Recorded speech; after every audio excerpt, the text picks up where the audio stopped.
ECSI fans, you want to revolutionize your sports investing habits? Allow me to tell you about WagerWire. WagerWire is an app that helps you become a superior bettor by allowing you to sync all your sports books and track all your bets in one place. See your current action, your betting history, and stats. You could also sign up for sports books and collect bonus offers. Follow them at WagerWire on X, as it's the best account on the platform. Head to App Store or Play Store now and search WagerWire and download the app.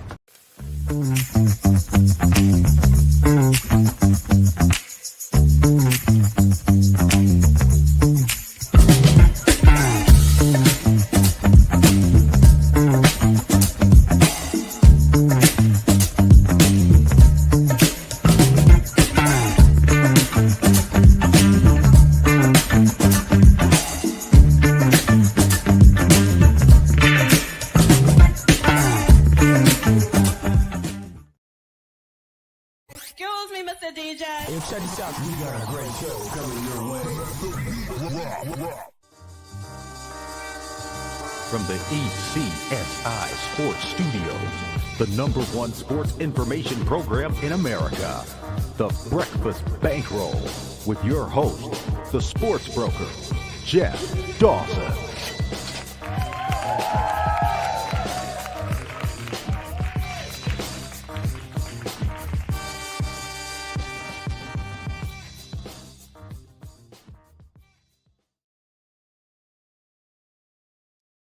Good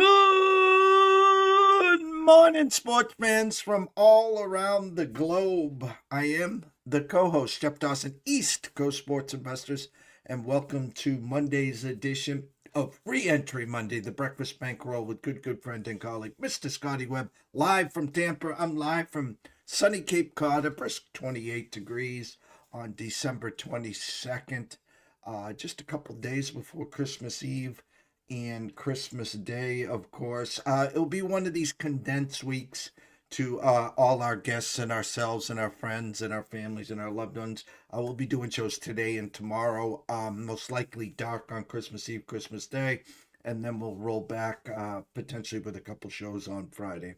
First and foremost, of course, a shout out to our proud sponsors and partnerships. It's WagerWire. Head on over to Google Play, download the app. That app is free. Travis, Guy, Zach, myself, Amber, Holly, Carol, Bucks, Matthew, Alan, Drew, Jacob, the list is endless. Come on board. Go to Twitter right now, X at WagerWire. Follow along there as well. 2026 is going to be off the charts. Shout out to Travis and Zach as we wrapped up the first year, the final episode number 6 of the Whip Around. Blessed and honored to be a part of that. Such great people involved in that, from Doug Kazarian to Bill Krakenberger, Rob Pizzola, Brad Evans, myself, and the whole team. They couldn't have done a better job there. So thank you. Looking forward to season 2 and potentially some big things in 2026 there. And of course, AtlantaSteaksandSeafood.com. Terry Smith will be on, I think tomorrow. We're going to get him on tomorrow. We're going to talk some Georgia Bulldogs and their next game there. We're going to talk some Atlanta Braves with him as well. But head on over to AtlantaSteaksandSeafood.com. Steaks, seafood, chops, appetizers, wines. Terry's got it all. He filled me up for the holidays and for January. We're blessed to be a part of him as we get ready for 2026. So much to talk about. I promise I won't keep Scotty overtime. A million ways to go, so I'm going to bring him in first. So let's bring him in. What's up, Scotty? Looking at football stuff, right? I mean, we got a game tonight. We got 2 games tonight. We got a NFL game. We got college games. We had craziness over the weekend, or at least I thought there was craziness over the weekend in some of these games. So, and then the Red Sox made a trade. So, all kinds of stuff going on. Yeah, we'll get to the Red Sox. It's kind of comical, we could just create a show just talking about them. They can't make the big splash in the free agent market, so they got to make a trade, which is exactly what they have done. Knew they had been eyeing Contreras for a while. We had talked about it, whether it was going to be him or Marte, and then figure out, obviously, if they'll bring Bregman back, or if not, if they'll pivot. But we're going to get to them. We're going to get to the NFL. College football, You know what? Two tight games, one backdoor wide open. I'll get to the backdoor wide open. I had talked and saw some comments from the big risk room guys, whether it was Jeffrey Benson over at the Circa, whether it was Westgate, whether it was Chris Sanders at South Point. They got hit a lot at 22, 21 and a half, even some 21s with JMU there. And you know, we had the Oregon team total first half over 17 and a hook, and they covered their team total in the first half of the full game. But my point is 99-yard drive to come all the way back and get that score for the backdoor cover there. Ole Miss was who we thought they were. They just rolled. But the two tight games, A&M and Miami, comes down to a pick late. If you had the under, you would just add your feet up the whole time there. And the one that's a real head scratcher, and hats off. I mean, Oklahoma 17-0. Game's over. Game's over without a doubt. Then a fumbled punt, a pick six, and next thing you know, it's 17-17, and Alabama just took control of that. I guess we'll start with you and your thoughts on what you saw in the college football over the weekend. I'm probably going to be right on that bandwagon with everybody else, and maybe I said it before, but I'm just disappointed that Tulane was even in there, and I'm disappointed that JMU was in there. I just, in my opinion, it's just not the way it should come down to. You should have the 12 best teams, and I would much preferred to see, Notre Dame and BYU play in these games. And I say BYU, it could be anybody. As long as they're good teams, right? So that was the first thought, and then the second thought was those teams proved they didn't belong. I mean, I get it. JMU covered the number and whatever, but I mean, when you get to a certain point in a football game, you're bored to death. I mean, what are those kids thinking? I mean, they've already scored 50 points. They blocked a punt for a touchdown. They throw the ball and the kid scores a touchdown. I mean, what more? And then, JMU just didn't give up. I was disappointed in the sense that Oregon didn't finish strong, which then leads me into thinking what to do about the next game they play. Because they're the favorite. I mean, they're small favorites, but they're favorite over Texas Tech, and I don't think they should be. So anyway, that's a whole different discussion. In these games, I was on Alabama, right? So I'm sitting there going, man, we're getting crushed 17-0, and it's just like anything else. I thought I was very surprised at how at the very beginning of the game, Oklahoma actually moved the ball a little bit. I'm like, their offense is terrible. Well, they moved the ball a little bit, and then they quit, and it stopped. I think what happened was there were some adjustments that were made and some different things that happened, and then I remember making a comment that I would rather have the head coach DeBoers, who's been there, done that, who understands in-game adjustments and different things. PB reposted. Thanks, PB. So I think it's very important that you grade out these coaches. Venables, he's a defensive coordinator. That's what he is, and I get it. He's he's been able to recruit and do different things and have some stuff going on and stuff. So anyway, point being is, I thought DeBoers did a good job in getting his team turned around. I thought there was a quarterback edge at Alabama, and I think that played itself out. So the only thing Oklahoma had was defense. So anyway, point being is Alabama came back. I thought it was going to be they're down by a field goal or 4 points or whatever at halftime. That would have been a great number, but that they got that pick six, and now all of a sudden it's 17-17.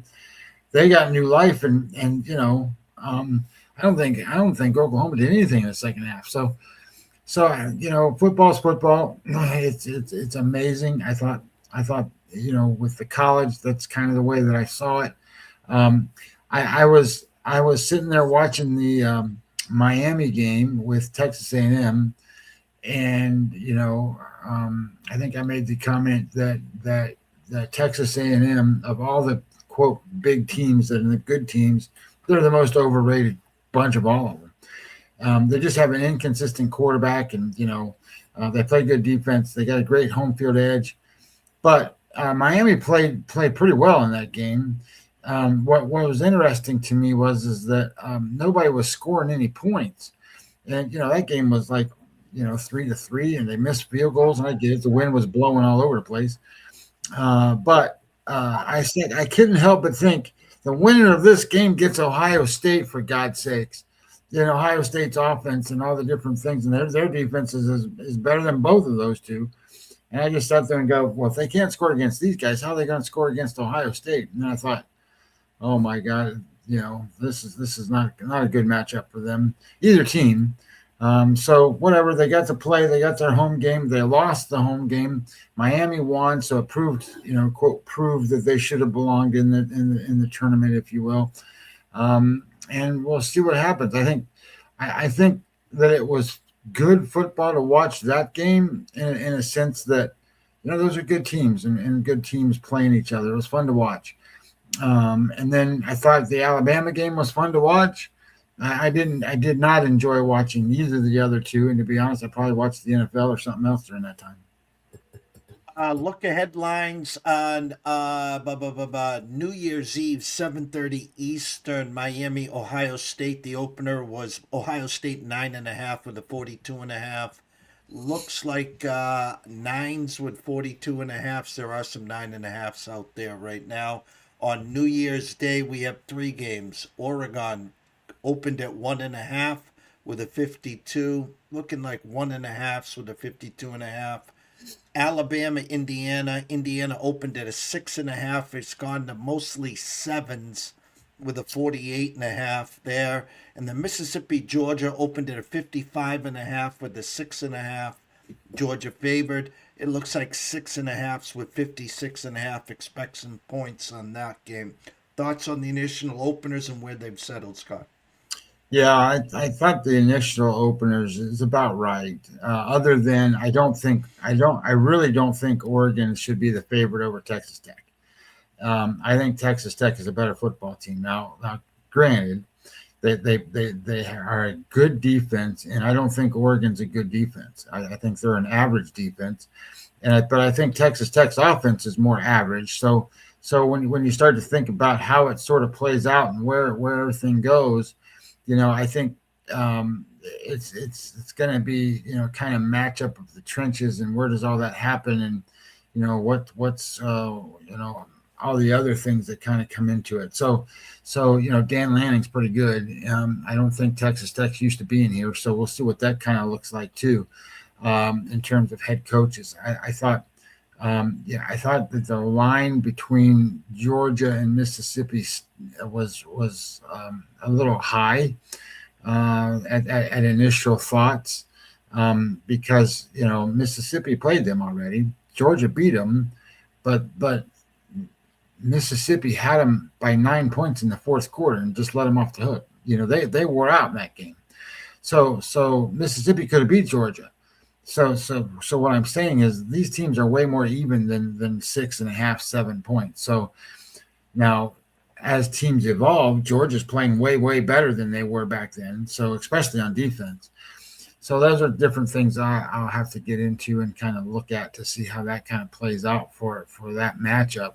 I don't think Alabama has a chance against Indiana. Think about it this way. If you can't score on a defense, like Alabama can't run the ball, right? We already know they can't run the football. So they're going to throw the football. That's all they're going to do. Well, Indiana can pass rush, and Indiana can defend the pass, and Indiana can score on offense. So I don't think Alabama stands much of a chance. And I think when you think about what Miami can do against Ohio State, I don't think they can do hardly anything. So I think those two teams, Indiana, just in my head, Indiana and Miami, I think, or Ohio State, I think they make it to the next level pretty easy. Now, like Ohio State, I think, would have to play the winner of the Georgia-Mississippi game. That's probably a pretty good game. And then Indiana would have to, play the other side. And, well, we'll see what happens with how all of this stuff kind of plays out. But I think that's when we're starting to get into some pretty good football, especially at this level. I shouldn't say anything. All these guys can say all they want to about having this 12-team thing. But in this season's iteration of it, the top four teams, the top four teams are so much better than everybody else, and the top two are better than the rest of them. So I think when it comes to okay, well, we want 12 teams in. Well, you see what happens when you put these other teams in there, and you got to play even kind of the Oregons of the world.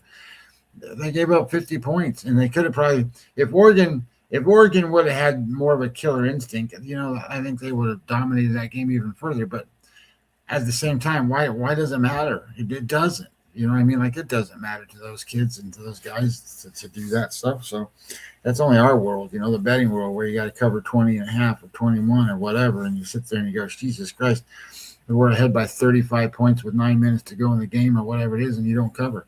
So, but that's the way football goes. The comedy is, more is better. And I got your email, and thank you so much. And the funny thing is, back in the day when we did these bowl pools, you started at the top, and by the time you got to New Year's Eve, New Year's Day, each game got better and better. The Orange Bowl, the Rose Bowl, the Sugar Bowl. And then the last couple of games was your semifinals or your final matchups. Now it's just, yep, throw darts. And the more is better in the NCAA tournament, from 32 to 64 to 66 to 68 in the playing games. Yeah, we've had twice a 16-1.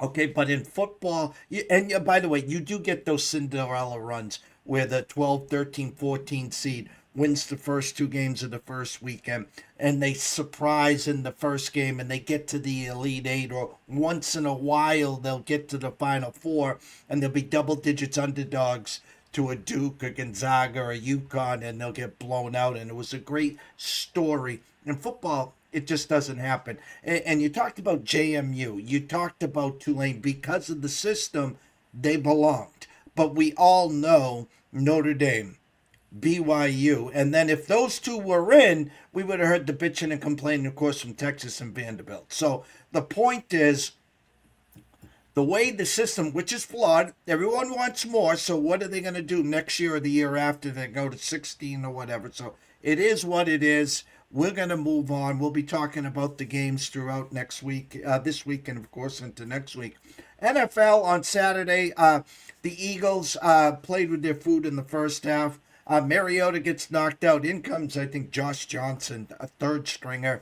Philadelphia rolls. But the nightcap, it's the Bears' year, and we just have to enjoy it. And I've been pumping up Ben Johnson and the culture that he's brought in with the Bears. But they had a 1% of a 1% chance to win late in the fourth quarter. They get a late score. And then it was deja vu. I think it was Packers and Seattle playoff game years back. Just recovered the onside kick, and you go on to the championship. And they fumbled it. And what did they do here? They fumbled it. And Bears come down. They tie it. And then Caleb to DJ Moore for the win there. Yesterday, favorites go 4-8. The nightcapper, Lamar gets hurt. Again, playoff structure. No Joe Burrow, no Patrick Mahomes. Again, you might as well just add no Ravens. So the AFC is wide open. Broncos lose at home. The Jags, Liam Cohen. If you don't believe, you better believe now. Go into Denver with 1-12 in a row. And the funny thing about that game is teams after playing the Jets 1-14, Scott, the following week, and here come the Jags, upset win there. I talked about the Patriots. Again, the Lions, thanks for playing. Steelers now cooking with Chris will win 3 in a row there. No one believes in Carolina. Well, the Bucks have been leaking oil for a long time, and there come Carolina. And I guess my statement, Scotty, is this, and this is how the NFL works. It's almost like you're at the casino and you're playing craps and you're betting on the come because you're wired, and with the spread and the help from the sports books, they kind of persuade your thought process. In no world should the Bucks have been 3-point favorites. In no world should the Ravens been 3-point favorites. In no world should the Chargers have been 2.5-point favorites in Dallas. So again, the NFL is really settling in. Got a game which means a lot to. If the Niners win out, they're the number 1 seed. If Seattle wins out, they're the number 1 seed. But tell me what you saw in the NFL over the weekend. Well, the biggest thing I think, and let me pull it up for 1 second, just so that I don't misspeak here for a second. The biggest thing that in my mind was that where it is that I think that the Pittsburgh Steelers surprised me probably more than anything because if you go and you really look at what they've done, so they had to go to Baltimore. They beat Baltimore. They beat them 27-22. Then they got Miami at home, and then they had to go play the Lions, and then they beat the Lions. Theoretically, they should have been 1-2 in those spots, and they went 3-0. So I don't know what it is about maybe Tomlin or whatever it is about their culture or what it is about maybe Aaron Rodgers or the veteran players that they have or whatever it is. There's something that they do that other teams don't do. And theoretically, they just went and won games they shouldn't have won. In theory, they shouldn't have won those games. And now they get the Browns coming up, and then they get the Ravens again. So, I don't know if that Ravens game is going to come to matter at all. It might. I don't know that it will or it won't. So I think, when it comes right down to it, if they beat the Browns, I think they're in. I don't think whatever Baltimore does matters because I think Baltimore's 2 games behind.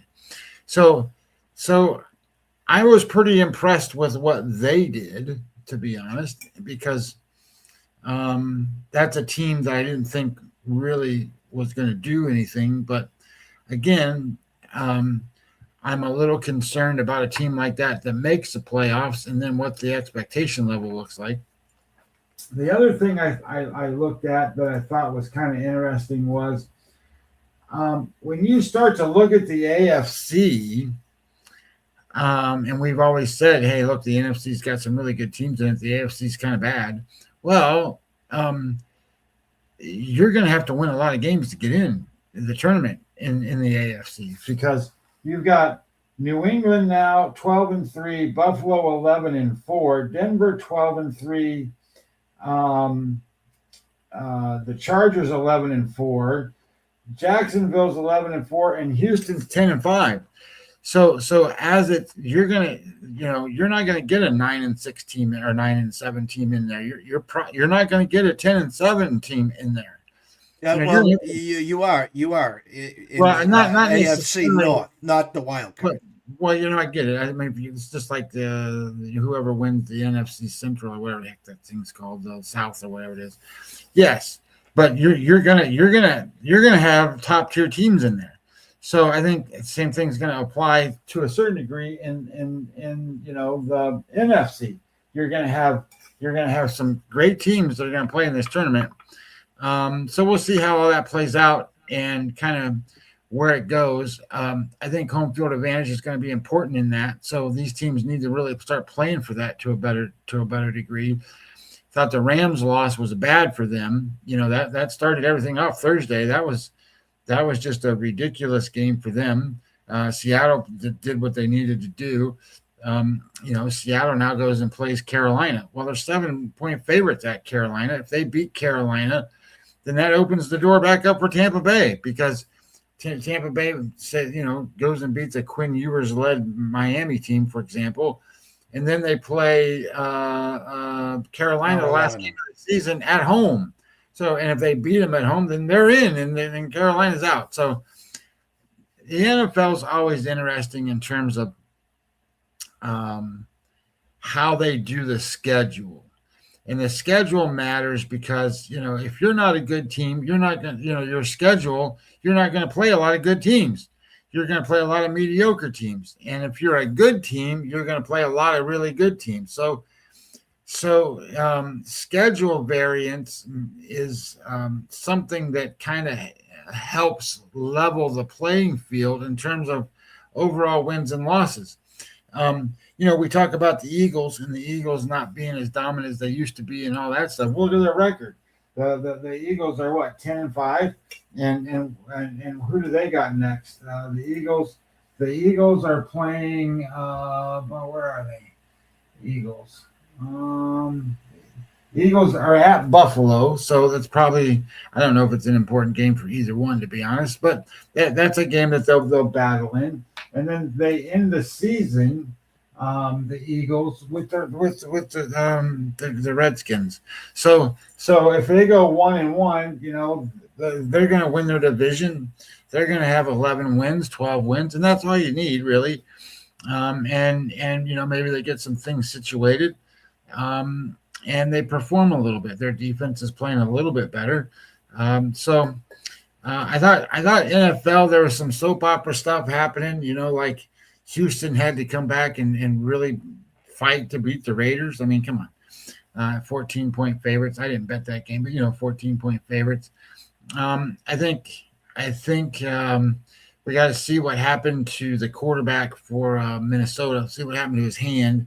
Like, I think he hit the helmet. JJ McCarthy, hit the helmet of a player, might have broke his thumb. So if that's the case, I think they play, some games coming up here against some opponents that it matters to, and they might be a walkover, but especially on offense. Now they got a pretty good defense, so we'll see what that looks like going forward. I thought the NFL was interesting. I think we have more answers now because there's not very many teams actually playing for spots anymore. If you look at where is the total thing there, NFL standings and playoffs. So in the AFC, right, Denver and New England's in the NFC. You've got 1, 2, 3, 4, 5 teams. So it's the Packers and the Lions. That's it. And obviously the winner of the South. So the Packers and the Lions, between those two teams, everybody else is in on the NFC. And then the AFC, it's a little bit more to sort through. But, I think you can count the Ravens out. I think after tonight, you're probably going to be able to count the Colts out.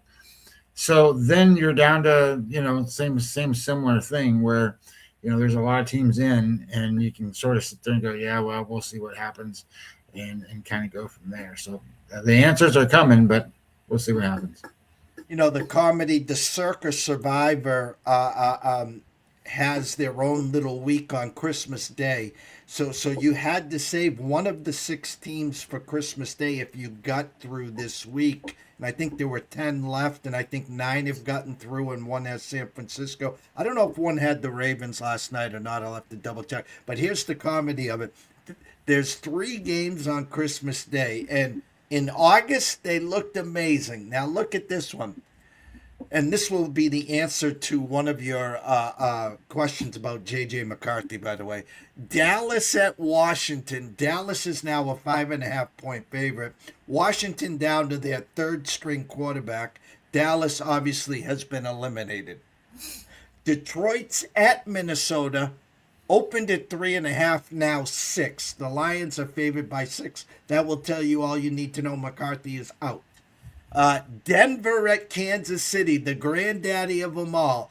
Kansas City, Mahomes tore ACL. Gardner Minshew tore an NCL. Alex Smith is not walking through that door. Denver, 13-point favorites at Kansas City with the 37.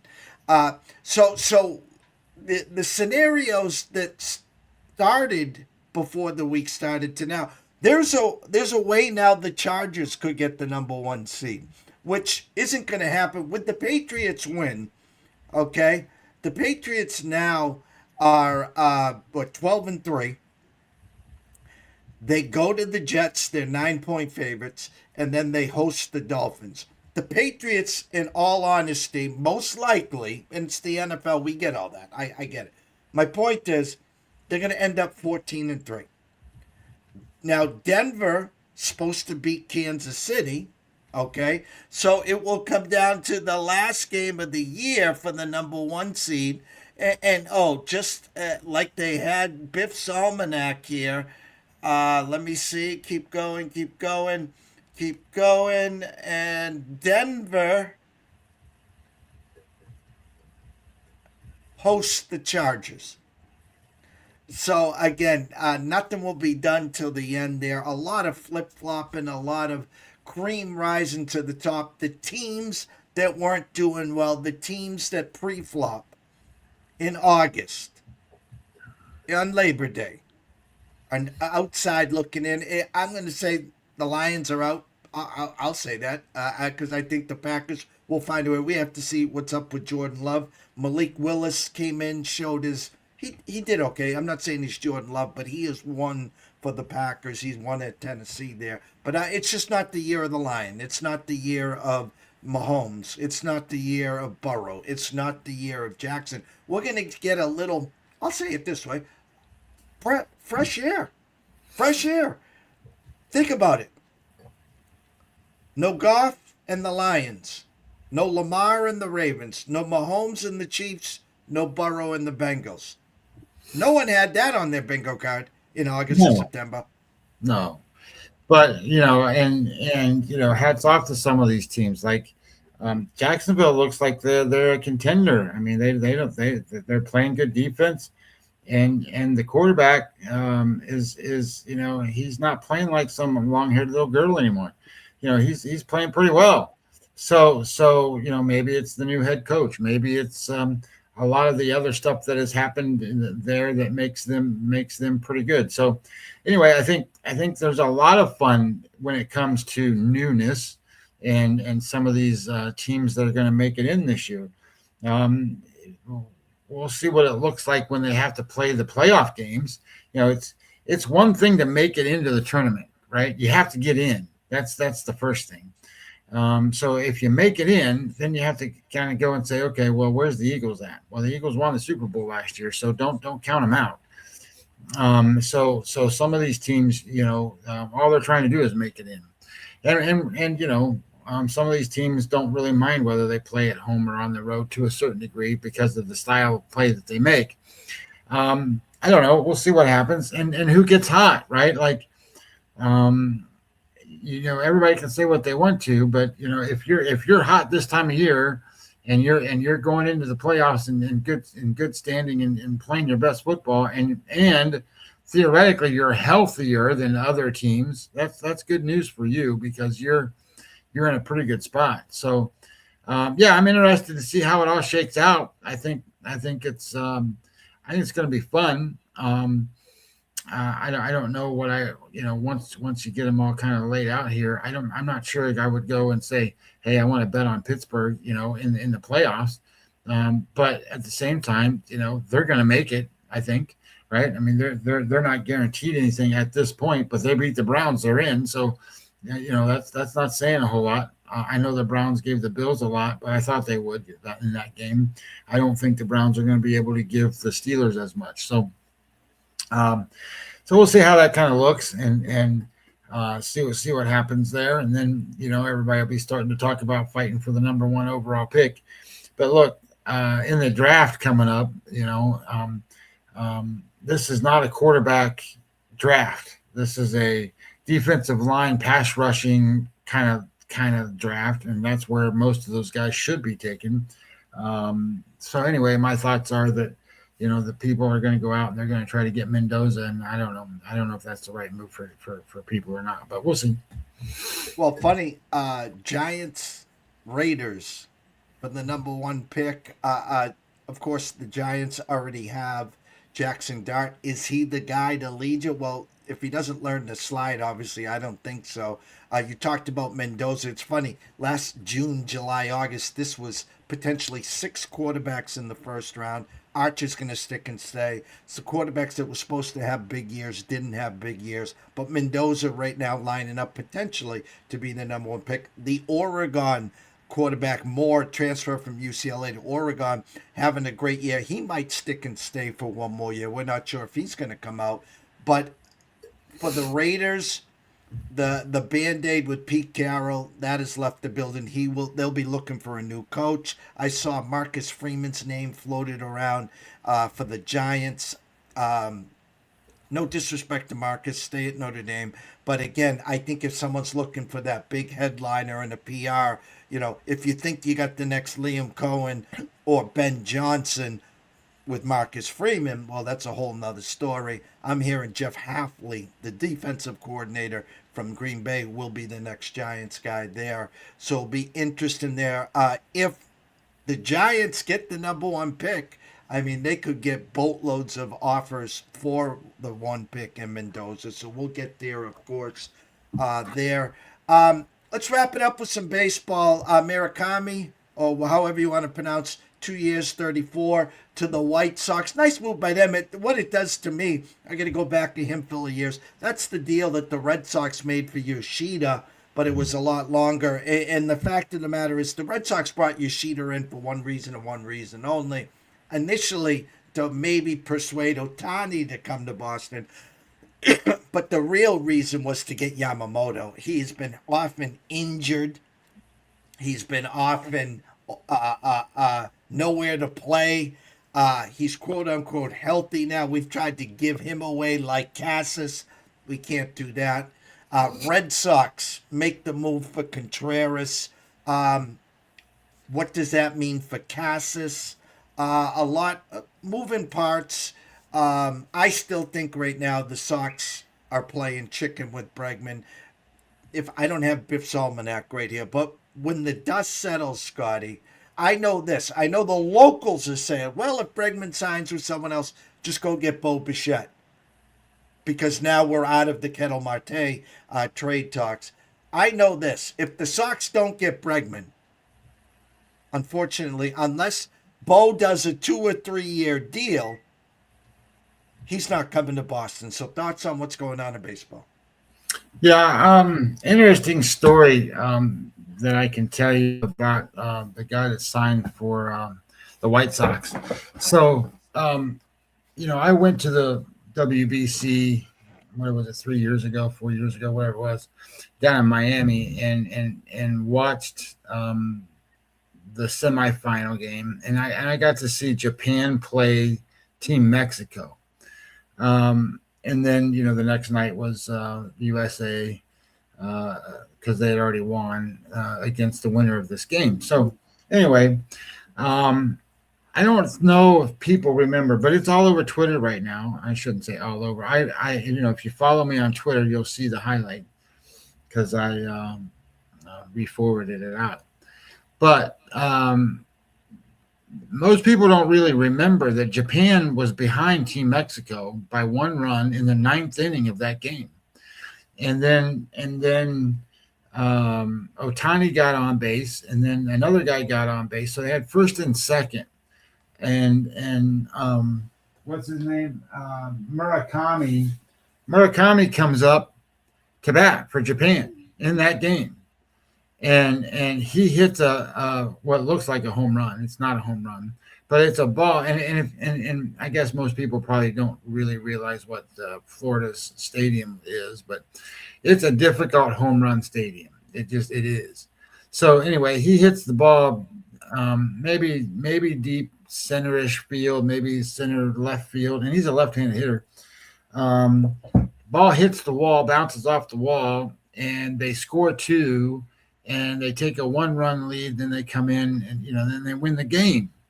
And it's that player that Japan had in that spot that many years ago that now the Chicago White Sox had signed. And I think what most people don't really understand about the WBC is those are good players that are playing for these teams. And Ohtani was on base, but the guy for the Red Sox wasn't. Yoshida had got on base too, and they didn't want him to run, so they put in a little fast guy to run, so they put a pinch runner in. So those are all Major League Baseball players.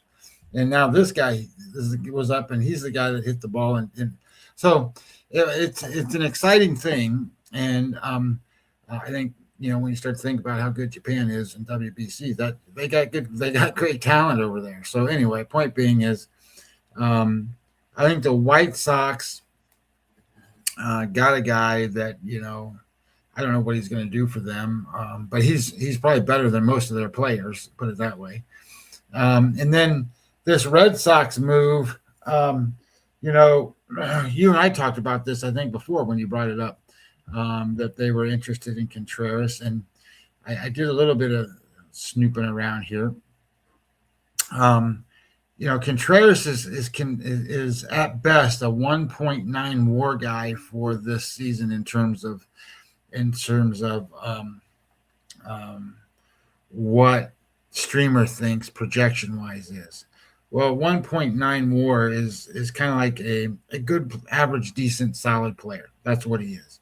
He's not a superstar. He's above average, but he's not much better than above average. And I think if you want to think of it in terms of, you go fill a first base slot, that's fine. But if you then rank him in the first base hole, as far as all first basemen go, he's middle of the pack. So that does make him better than Cassis, and that does make him better than the hole they had. And they didn't give up that much to get him, to be honest. So my opinion would be is it's probably a pretty good move for them in that retrospect. Now, is he a guy that moves the needle? He's not a guy that moves the needle. You need one more guy that can, like, projected lineup. He's batting fourth.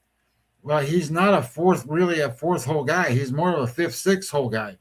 So you need a guy that can bat fourth. So if you go get a Bregman or you go get somebody that, I don't think Bichette's a 4-hole hitter either. So you'd have to configure all your lineups around and stuff all the time. But I think the Red Sox particularly need a guy that's going to be that, number 3, number 4-hole hitter. Bregman was 3 last year mostly, right? Or 2. I think he batted third. Further down. Yeah. So I think Bregman can be an RBI guy. Now, again, these guys are getting older. I think Contreras is 32. When I was looking at his numbers, I like his brother better, but I mean that's a whole different other story. William Contreras for Brewers. Anyway, point being is I think there's a lot of stuff happening. I do think it fills a hole, and I think it fills a need. I think that was pretty good. I was surprised at a couple things. Let me interject for a second, because unfortunately you live in Tampa. You've seen the Tampa ways. We're now Tampa East. Now listen, we have a young core. We have kids with high expectations.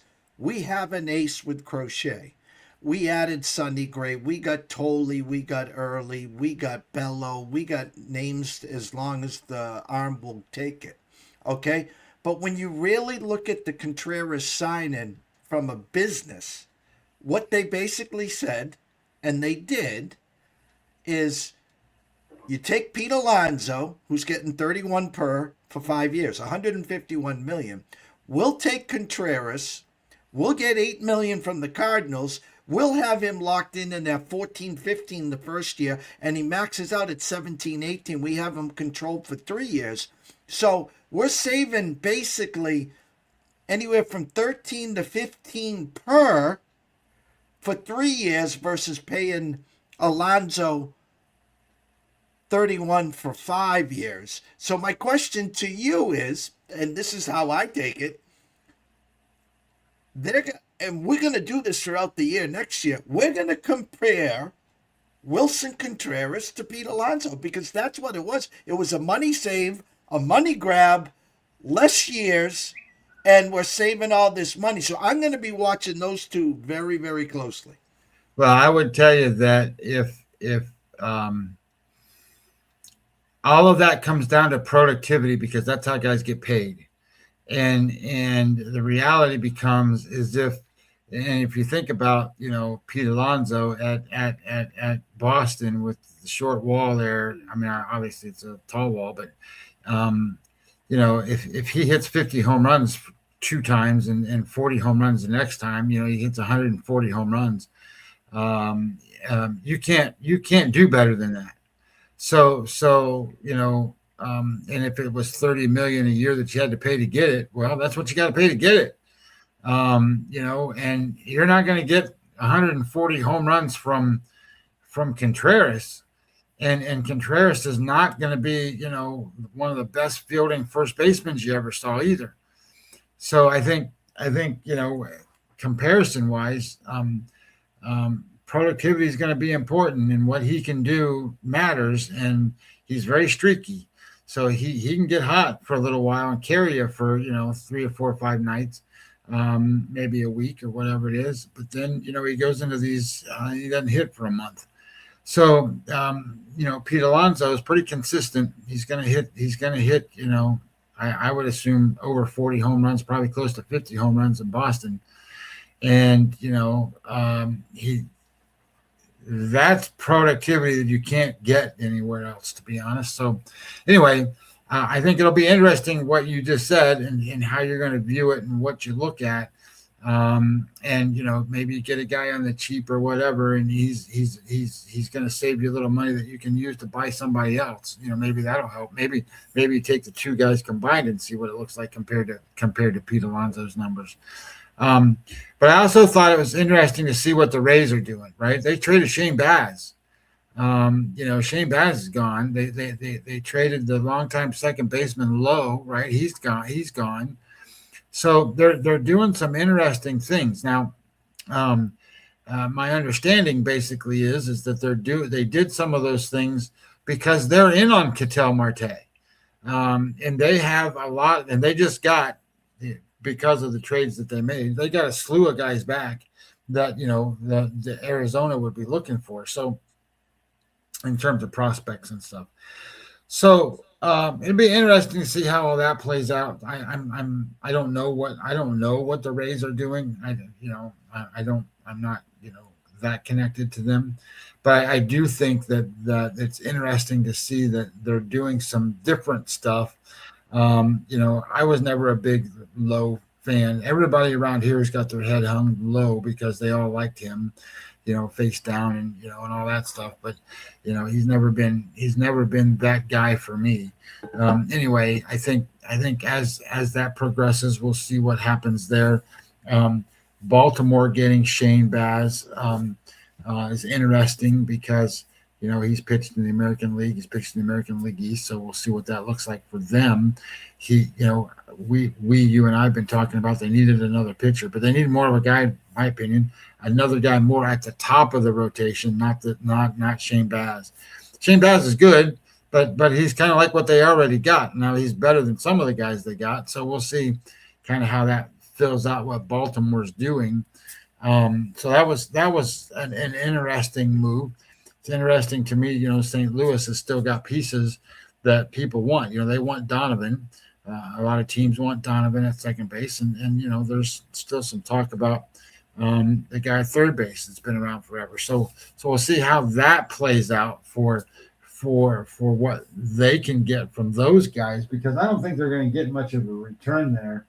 So that was interesting to me, and I think it's interesting to me that Pittsburgh making some of these moves and stuff. actually got the Lowe of the world. They got a bat they needed. So I think that helps them. And they got, Jake Magnum, who's, he's a guy that can play for them and he can hit a little bit. So they got a little better too. So, and they gave up a pitcher, but I don't think that's a pitcher that they're worried about, because I don't think people really understand how good their pitching is. They've got studs. I mean, everybody knows about Paul Skeens, and I think most people know about Jones, right? The guy that had surgery on his arm that throws 100 miles an hour. But how many people know about Bubba Chandler? Bubba Chandler, he's good. So you know what I mean? Like, he's not Paul Skeens good, but he's all-star level good. Like, he's good. They got a shortstop that's coming up to play for them. I hope he gets a chance to play and start for them, who could be Bobby Witt Jr. I mean, he's that good. So they have guys on the way. Pittsburgh's going to be a fun little place, and if they can get some bats to go with it, and I think that was a pretty good move for them. So baseball's going to be good, and these teams are going to be interesting how they start filling out and what they look like. I saw some interesting stuff like on Cincinnati. Like, Cincinnati's not going to spend any money, but they need some bats, man. So if they can get in on somebody and get some stuff going on, they've got pitching out the wazoo too.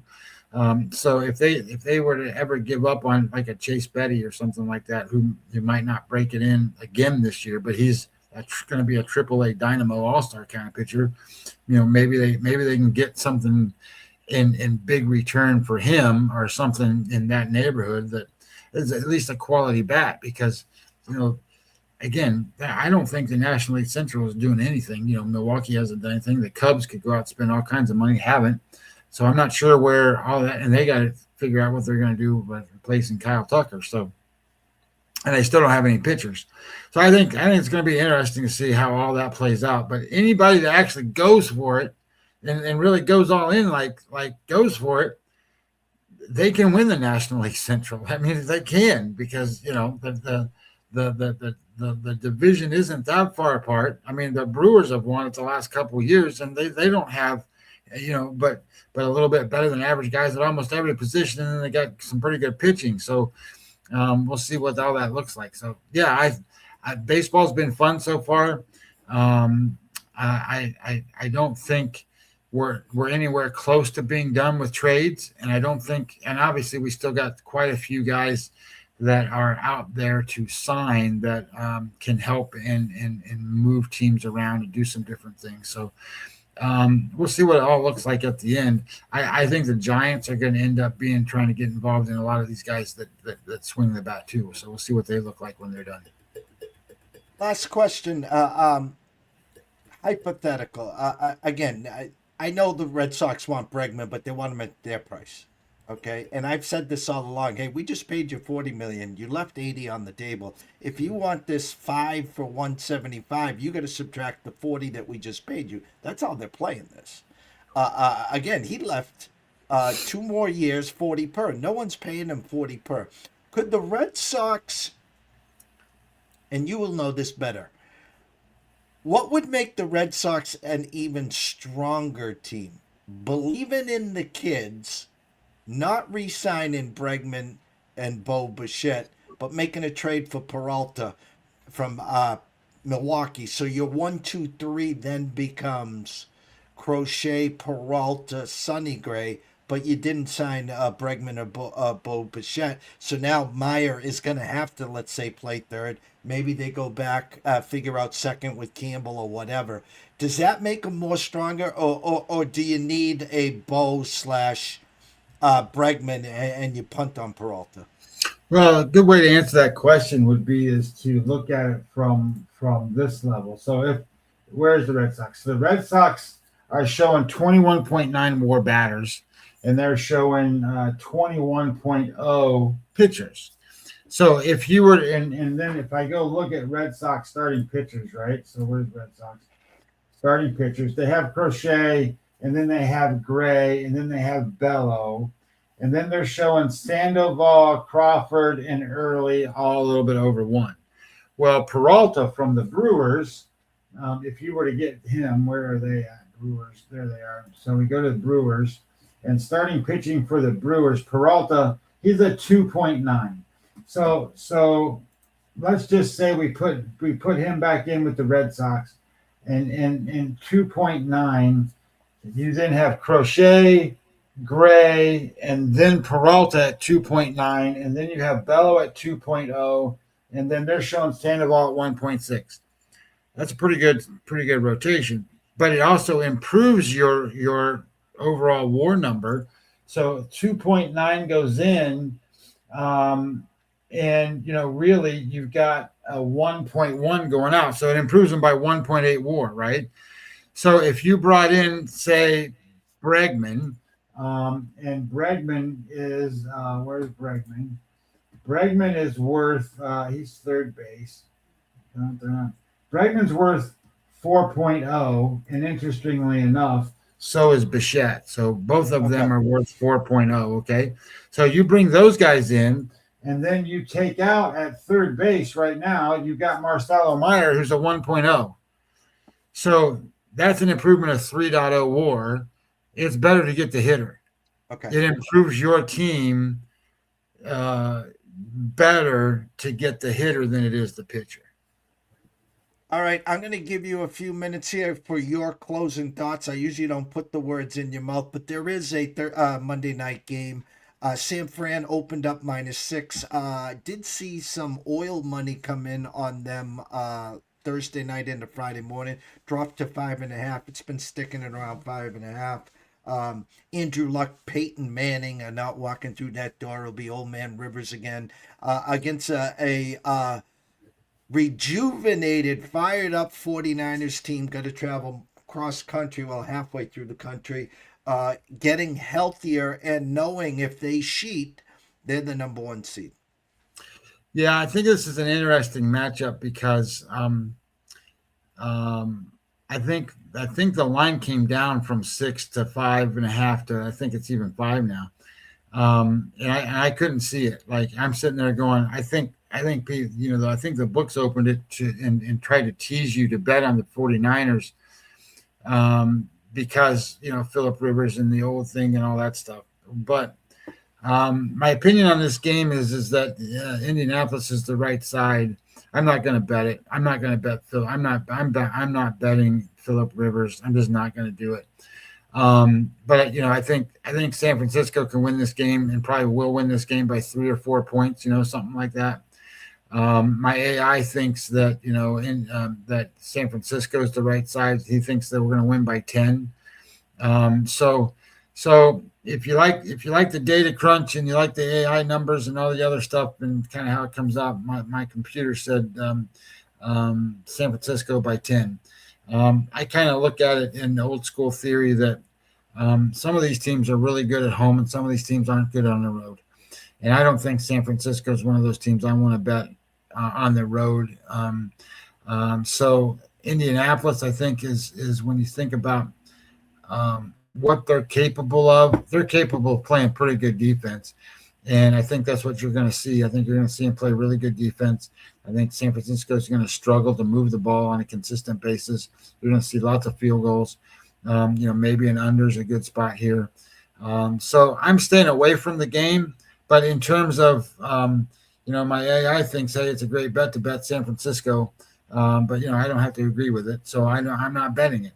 I do think the college football game today at 2:00. Now it's at 2:00, so you got to get in there and if you get it. I think Utah stays the right side today. I think Washington State opened as the favorite, and then Utah State became the favorite, something like that. But it's only like -1.5, something like that. And I just bet it up to 2 at the circa as we speak. I bet it on the money line, so I didn't have to cover the number. I didn't bet a ton. Like if I bet $200 or $300 a game, I'm betting this at half that.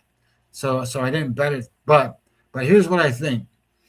This is supposed to be a little bit of a weather game, so there's supposed to be some rain, some stuff like that. And Washington They've got a brand new head coach, so this is an interim head coach. Their best running back's not going to play, and they have a ton of guys that offensive line, defensive line are not playing either. So this creates a spot for Utah State that they're going to be the more consistent team, and they're going to be the better team in both offense and defensive line. So I like that idea. I like Utah State. Utah State. This is I think this game's in Boise, right? So it's going to be up there in the blue turf, and Utah State plays at the blue turf, so they're familiar with that way more so probably than Washington State is. So I like the idea here that Utah State's the right side. I put, as Jeff calls it, beer and pizza money on it. Of course, I kind of look at it and go, hey, beer and pizza money ain't the same as what it used to be. So you put money on it and you do whatever. So I'm recommending that you go out and play Utah State in this game at 2:00. And I think you sit back and in my opinion, you sit back, you watch old man Rivers and see if he can, and you root for him to do halfway decent. And see what he does in the game tonight against the 49ers. If you're old like me and have, look gray and stuff. And also Washington State head coach moving on to greener pastures as well, isn't he? Yeah, he went to take the place of Campbell in Iowa State. So that's where you got an interim head coach there. So if I pull this up real quick, I can give you because I got it right here. Where's Grok? There we go. So I looked at this and I said, okay, well, tell me more about the offense and the defensive line here, because ultimately I think that's what we're looking for. Like the go down here. So it's the cleaner high EV option, which is the money line. So I played the money line. The AI's got it like 6 to 8 points for Utah State to win the game, So I liked that idea. And then when you think about, because I sit there and fight with this thing, so it tells me, hey, this is the right score, this is the right side, and then I push back on it pretty hard. So then it makes it go back and recalibrate, rethink, and do different things and give you more accurate information. But it's saying, hey, look. The key edge to this game, Utah State controls both sides of the trenches. Their offensive line is intact and experienced. They're good at zone and run schemes, and they thrive in the wet, slippery conditions. You have their front seven on defense is disruptive and stout versus the run. Exactly what you need to bottle up a depleted Washington State ground game that's missing their best running back. Washington State is severely compromised up front. They have no running back, right? So the credible run threat's gone. Their portal losses are on both sides. So they have defensive line guys out, offensive line guys out. So my opinion, it's Utah State or nothing. And the way I looked at it was, I don't want to have to sit there and try to cover. Who cares about covering 1 point? I just bet it on the money line and go on and be good. And then, then you got an interim head coach and everything else that goes. And remember, Washington State played in a division of 2 teams, Washington State and Oregon State. It's the Pac-12. I mean, like that's what it was. So, whatever. They made it through. Now they get to play. Now they get to play in the Pac-12. That's going to be like the WAC, right? Or Western Athletic Conference is bringing all those, or Midwestern, whatever they are. They're going to bring a lot of those guys from all this new conference stuff going on out there. Is going to be sort of a joke too. Boise State and all those kinds of schools are going to end up going out there. Colorado State and all that stuff's going to play with Washington State, I guess. Myself and Scotty will be back tomorrow. We'll recap the Monday night game. We'll recap the Washington State game. We'll get into if maybe any more MLB moves were made. We will be dark on Christmas Eve, Christmas Day. We'll be back on Friday to recap what we missed. There were 3 football games on in the NFL on Christmas Day. 3 teams with 3 third-string quarterbacks. So tread lightly. Think about Netflix, who went out and spent all that money and all this advertising dollars to get these games because, like, oh, it's going to be the greatest. Oh, it's great. And then, there ain't nothing going on this weekend or that day. And then I'm sitting there going, do I really need to go deal with this and buy this and do this to watch these games? Shit, I'll just watch them on my phone. And the funny is, I haven't given out an NBA game all year. I won't until maybe the playoffs or after the All-Star break. Still follow the numbers or whatever. But my point is, Christmas Day was the day where the NBA had their day. None of this in-game tournament shit throughout November. This was their day. You knew when you woke up early in the morning after you wrapped presents all night for the kids, and they've already been up since 6 a.m., and the dust is settled, and it's about 7:30 in the morning. You knew you could sit down, and there were 5 NBA games. And you could have some fun with the NBA. Usually a game at Madison Square Garden, maybe at Boston after, sprinkle in, Steph Curry, sprinkle in the Lakers and whoever else was hot. Now the NFL tiptoed a handful of years ago with one game.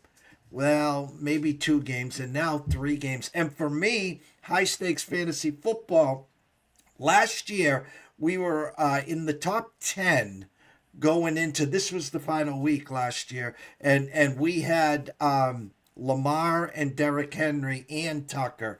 The Ravens were at Houston, and this was going to propel us with a big game to get through the weekend and maybe Monday and cash. First prize is $250,000. So my point is, here comes 3 games, like you said, on Netflix.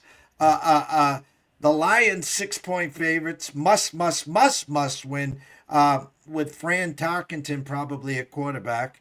Then the Patrick Mahomes, the Gardner Minshew homeless. Who the hell's walking? Alex Smith ain't walking through that door. Denver 11, 12, 13-point favorites, whatever they closed that one at. And then Dallas against Joe Theismann, whoever walks through Josh Johnson. So again, it will be comedy there, but we'll be back. And then after me and Scotty, I'm going to bring in Andrew McGinnis at 10:30, and we're going to get him to about 11 talking NHL. And then Matt Grissom will be in to talk about, he won the Not Your Average Joe at Wiesn the last quarter there. He went on like a 28-9 run, amazing run there to wrap up the day. So everyone, thank you so much. PB, thank you as always. Everyone watching and listening, thank you. The Wager Wire community, of course, Atlanta Steaks and Seafood. Everyone have a great, great day. From myself, Jeff Dawson at EC Sports, the one and only Mr. Scotty Webb at Webby20MLB. We wish everyone a blessed day. It's a new week. It's a short week because of the holidays. ECSI VIPs, our 3rd straight envelope Monday. Another great weekend, another great week. So hopefully we've stuffed some stockings for you. And as we get ready to wrap up 2025 and get ready for 2026. Behave, stay safe, and talk soon.